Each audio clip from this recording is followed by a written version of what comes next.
நீங்க பெண்கள் எல்லாம் போற்ற வேண்டாம், சமமாக நடத்துங்கள் போதும். எங்களை சமமாக வாழ விடுங்கள், எங்களுடைய கனவுகளை அடைய விடுங்கள். ஒரு பெண் பாலியல் பலாத்காரத்திற்கு ஆளாக்கப்பட்டால் அங்க இருக்கக்கூடிய எத்தனையோ தலைவர்கள் கீழ்த்தரமான முதல் கேள்வி, அந்த பெண் ஏன் அங்க இருந்தா? செல்போன் கையில வச்சுட்டு இருந்தாளா? ஏன் செல்போன், பெண்கள் செல்போன் பயன்படுத்துறதால தான் இதெல்லாம் நடக்குது. என்ன உடை உடுத்தி கொண்டிருந்தாள்? அப்ப அந்த வன்முறையை செய்வதற்காக வந்து நின்று கொண்டு இருக்கக்கூடியவன்ட்ட போய் அண்ணா என்னை விட்டுடுன்னா விட்டுருப்பான்? விடுவானா? இப்படி அர்த்தமற்று பேசிக் கொண்டிருக்கக்கூடிய ஒரு இயக்கம்தான் இந்த சமுதாயத்தின், இந்த நாட்டின் பண்பாட்டை பற்றி, இந்த பெண்களுடைய பாதுகாப்பை பற்றி, பெண்களை போற்றுவதை பற்றி அவர்கள் பேசிக் கொண்டிருக்காங்க. நீங்க பெண்கள் எல்லாம் போற்ற வேண்டாம், சமமாக நடத்துங்கள் போதும். இங்க மேல தூக்கி வச்சுட்டு ஒரு மேடையில ஏத்தி பூட்டி வச்சுட்டு இறங்காத, நான் உன்னை அங்கேயே வச்சு பார்த்துக்கிறேன் அப்படின்னு சொல்ற அந்த நிலை எங்களுக்கு வேண்டாம், போதும். எப்படி நிறைய பேர் வந்து தேர்தல் நேரத்தில் பெண்களை வந்து வாங்க வாங்க வாங்க வாங்க, ஏன்னா வீடு வீடா போய் சமையல் கட்டு வரைக்கும் போய் அங்க ஓட்டு கேட்க முடிகிறது பெண்கள் தான்.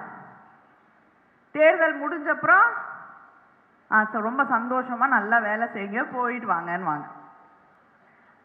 உள்ளாட்சி தேர்தல் வந்து போய் சீட்டு கேட்டா கிடையாது. ஆனால் இந்த மாவட்டத்தில் கதை வேற. அது இந்த மாவட்டத்துக்கு வரத்துக்கு எனக்கு ஒரு மகிழ்ச்சியே அதுதான்.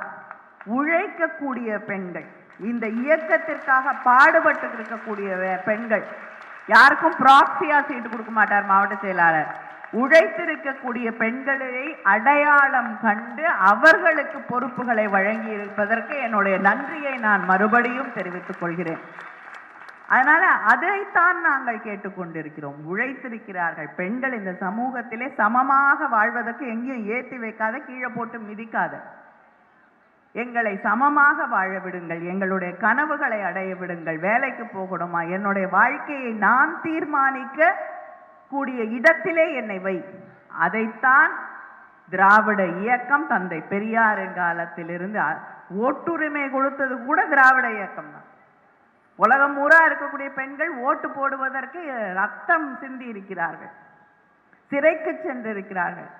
எதுவும் இல்லாம ஜஸ்டிஸ் பார்ட்டியோடைய ஆட்சி காலத்துல தான் தமிழ்நாட்டில் 21 பெண்களுக்கு ஓட்டுரிமை வழங்கப்படுகிறது. எந்த ஆர்ப்பாட்டமும் இல்லை, போராட்டமும் இல்லை, ஒரு கோரிக்கையை ஏற்றுக்கொண்டு பெண்கள் ஓட்டு போடக்கூடிய உரிமை.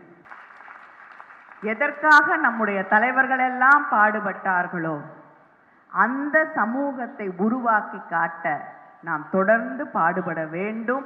திராவிட முன்னேற்ற கழக ஆட்சி ஒன்றுதான் நமக்கு அரணாக இந்த நாட்டை தன்னுடைய பொய்யான பிரச்சாரங்களால் மூழ்கடித்து விடலாம் என்று நினைக்கக்கூடியவர்களை எதிர்த்து நிற்கக்கூடிய ஒரே பாதுகாப்பு அரணாக நிற்கக்கூடியது திராவிட முன்னேற்ற கழகம் மட்டும்தான். நன்றி, வணக்கம்.